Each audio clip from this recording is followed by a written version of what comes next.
Monarch legacy of monsters episode 5 को आज हम एक्सप्लेन करने वाले हैं। तो बिना किसी देरी के वीडियो को शुरू करते हैं। आगे बढ़ने से पहले अगर आप मॉन्स्टरवर्स के फैन हो तो आप मेरे चैनल को सब्सक्राइब, बगल में बेल आइकन दबा दो ताकि आपको मॉन्स्टरवर्स सबसे पहले मिलते रहे। बिना किसी देरी के एक्सप्लेनेशन शुरू करते हैं। एपिसोड की शुरुआत में हम मोनार्क के आउटपोस्ट को देखते हैं जो अलास्का में है। यहाँ पर इन लोगों ने ली, केट, केंटारो और मे इन सबको बंद करके रखा होता है। मे के पास दुआल आती है और वो मे से कुछ सवाल जवाब करती है और साथ में मे को अपना कार्ड देती है ताकि मे उनके केट और केंटारो इन लोगों की इन्फॉर्मेशन उन्हें ला कर दे। मे वो कार्ड अपने पास रख लेती है और फिर हम टिम और मोनार्क के ऑफिसर वर्डुगो को हम देखते हैं। दुआल टिम और वर्डुगो के पास आती है और इन सभी बच्चों को छोड़ने के लिए कहती है, पर वर्डुगो ली को छोड़ने के लिए मना कर देती है। उसका टिम केट, केंटारो और मे इन लोगों को एयरपोर्ट पर छोड़ देता है और कुछ पैसे और साथ में मोबाइल और ट्रेन की टिकटें भी देता है और ये लोग वहाँ से निकल जाते हैं। फिर हम केट, केंटारो और मे को देखते हैं जो सैन फ्रांसिस्को को जाने का प्लान बनाते हैं। ली सॉ को देखते हैं जो केको और बेल्स के संग अपनी पुरानी वीडियोस प्रोजेक्टर पर देखता है और अपने पुराने दिनों को याद करता है। उसके बाद वर्डुगो माँ आती है और ली से कुछ सवाल जवाब करती है। ली उसके सवालों को सही जवाब नहीं दे रहा होता जिससे वर्डुगो थोड़ी गुस्सा हो जाती है।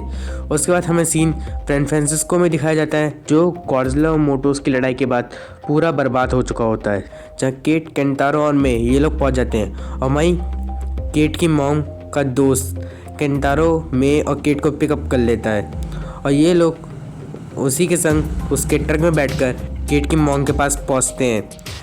केट अपनी मॉम को बता देती है केंटारो उनकी हस्बैंड के सेकंड वाइफ का बेटा है, जिससे केट की मॉम काफ़ी ज़्यादा चौंक जाती है और केट अपनी मॉम से थोड़ी बहस करती है और केट की मॉम केंटारो और मे को केट के कमरे में आराम करने भेज देती है।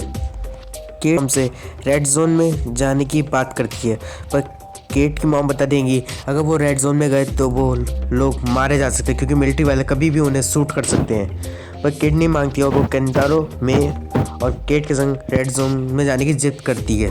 रात में ये लोग रेड जोन में जाते हैं जहाँ पर केट की मॉम और उनका दोस्त केंटारो, मे और केट को ट्रक के पीछे वाले हिस्से में छुपाकर अंदर पहुँचा देते हैं। केट की मॉम इन लोगों को संभलकर आगे जाने के लिए कहती हैं। दूसरी ओर हम ली सॉ को देखते हैं जिससे वर्डुगो अभी भी सवाल जवाब कर रही होती है और वर्डुगो ली से काफ़ी ज़्यादा नाराज़ हो जाती है क्योंकि अब वो उनके सवाल को जवाब नहीं दे रहा और मोनार्क पे सवाल उठा रहा होता कि मोनार्क गलत है। और टिम और दुआल ये सब देख रहे होते हैं स्क्रीन पर। केंटारो, केट और मैं ये लोग आगे बढ़ रहे होते हैं और केट अपनी फेवरेट कॉफ़ी शॉप की जगह पहुंच जाती है जहाँ हम जी डे के 2 दिन पहले का दिन देखते हैं, जहाँ पर केट और उसकी गर्लफ्रेंड ये लोग स्कूल में बच्चों को पढ़ाने जाते हैं। पर केट बच्चों के मोबाइल में गॉडजिला मोटोस की लड़ाई वाली वीडियो देख रही होती है। प्रिंसिपल तभी वहाँ पर आती है और केट को उन बच्चों के संग स्कूल छोड़ने के लिए कहती है। प्रेजेंट में केट, केंटारो में स्कूल के पास पहुँच जाते हैं जहाँ हम जी डे वाला दिन देखते हैं, जहाँ पर केट अपनी गर्लफ्रेंड के संग बात कर रही होती है और उससे काफ़ी ज़्यादा गुस्सा भी होती है।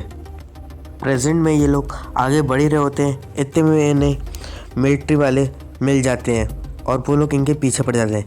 ये लोग मिलिट्री से बचते हुए छुप जाते हैं, पर केट को अब गॉडजिला वाला और लोगों को मरते हुए दिन याद आ रहे होते हैं और मिलिट्री वाले वहाँ पर पहुँच जाते हैं। पर वहाँ ऑलरेडी कुछ लोग मौजूद होते हैं, मिलिट्री वाले उनके पीछे पड़ जाते हैं जिससे ये लोग केट, केंटारो, मे को नहीं देख पाते। केट, केंटारो में आगे जाकर एक जगह पर फंस जाते हैं।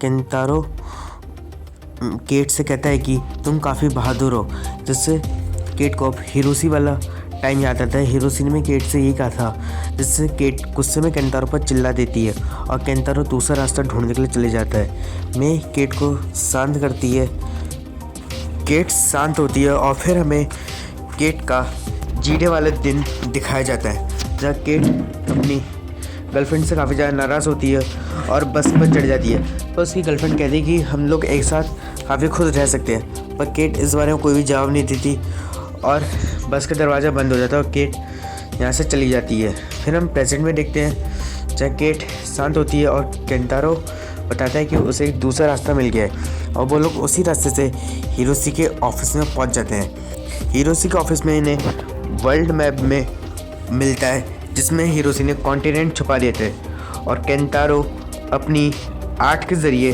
वर्ल्ड मैप के सारे रास्ते खोल देता है, जिससे इन्हें पता चल जाता है कि हिरोशी टाइटन्स की लोकेशन को मार्क कर रहे थे। सबसे पहले फ्रांसिस्को, उसके बाद अलास्का और अगला टाइटन अब अफ्रीका में देखने को मिलेगा, जिससे ये लोग काफ़ी ज़्यादा खुश होते हैं कि अब केंटारो और केट अपने डैड से मिल पाएंगे। ये लोग वहाँ से बाहर आते हैं और साथ में मैप को भी अपने संग ले लेते हैं और इन्हें बाहर केट की मॉम और साथ में उनका दोस्त मिल जाता है जो इन्हें ट्रक में छुपाकर उस जगह से बाहर निकाल लेते हैं। केट अपनी मॉम को बताते हैं कि उनके डैड एक मोनार्क ऑर्गेनाइजेशन के लिए काम करते थे जो गॉडजिला और बाकी टाइटन्स को पकड़ने का काम करती है, जिससे केट की मॉम काफ़ी ज़्यादा चौंक जाती है।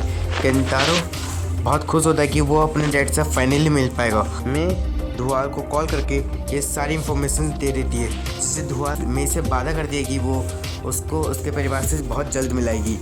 और फिर धुआल स्क्रीन पर ली को देखती है जिसके संग कुछ गार्ड्स जा रहे होते हैं, जिससे धुआल के दिमाग में कोई बड़ा सा आइडिया आता है और इसी के संग ये monarch legacy of monsters episode 5 यहाँ ख़त्म हो जाता है। एपिसोड 6 को बहुत जल्द इस चैनल पर अपलोड करा जाएगा। अगर आप ऐसे ही मॉन्स्टरवर्स के फ़ैन हो तो आप इस चैनल को सब्सक्राइब कर दीजिए और साथ में बगल में बेल आइकन दबा कर रखिए और साथ में मेरी वीडियो को लाइक भी कर दीजिए ताकि आपको मॉन्स्टरवर्स से जुड़े नए अपडेट सबसे पहले मिलते रहें। आज के लिए तो इतना ही, मैं मिलता हूँ आपसे अगली वीडियो में, तब तक के लिए bye bye. Thank you for watching.